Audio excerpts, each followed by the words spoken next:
you gave, and you said a practicing Muslim goes to mosque, prays 5 times a day, doesn't drink, believes God gave him a woman to be his property, to beat, to stone to death. He believes Christians and Jews are apes and pigs because they are cursed by Allah. He believes it is his duty to declare war on the infidels because they are Allah's enemies. That is a practicing Muslim. Is that your view of the entirety of the religion? And that's where I'm trying to come to grips with the sweep and breadth of your comments and your lack of differentiation between radicals and extremists who exist in virtually all religions and the enormous mass of those who believe in Islam.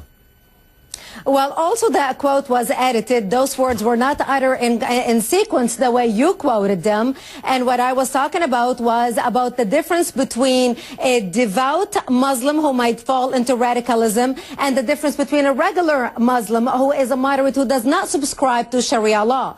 Those who are adherent to Sharia law, according to the Quran, who are devout following the Sharia principle, are the ones who believe that their women are their property. This is how Ayman al-Zawahiri believes. This is how Osama bin Laden believes. This is how Anwar al-Awlaki believes. This is how Imam Shudri believes. This is how every radical who follows the exact commandment of the Quran and Sharia law believes. Those are the radicals, and that's what sets them apart from the moderates. Obviously, the moderates who believe in sending their daughters to study, to get an education, to get a profession, not to cover with the hijab from head to toe. A man who believes his wife is his equal, not his property, is a moderate Muslim who does not subscribe to the ideology of Al-Qaeda.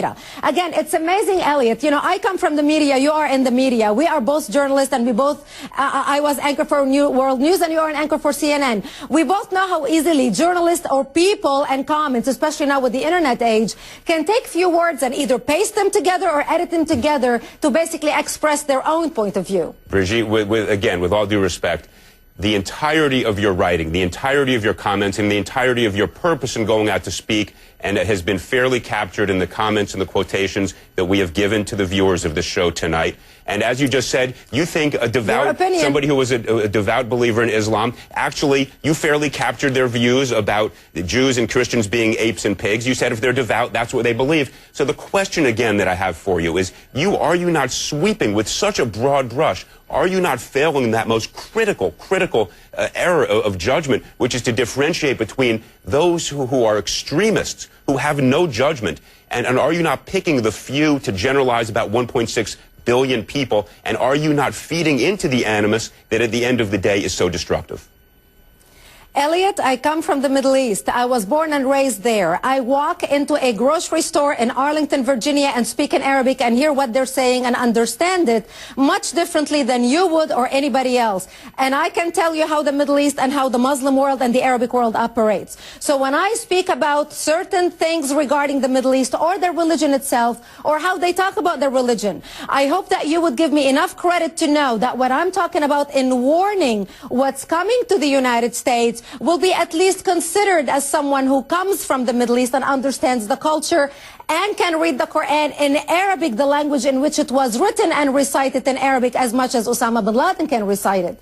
So what I'm telling you, that what we in the West consider as a difference between radical Islam and a moderate Islam, when you listen to Erdogan, for example, the Prime Minister of Australia, or when you listen to Imam Shudri telling you there is no radical Islam and moderate Islam, there's only one Islam. Believe what your enemy, at least what the radicals are saying, because it is the radicals right now that matter, and it is the radicals who have declared war on the United States. We must be very wise in understanding what our enemy is saying to us. They are not lying. They don't have a hidden agenda. They're being very clear in their messaging. We are trying to translate and reflect our Western values and standards on their words, and we better be very careful because we are playing with fire and the lives of millions of people if we do not learn how to differentiate between what the radicals and the devout do and say and what the moderates do and say. All right, I think you meant the Prime Minister of Turkey, not Australia, if I heard you properly with... sorry. So just to prove, I was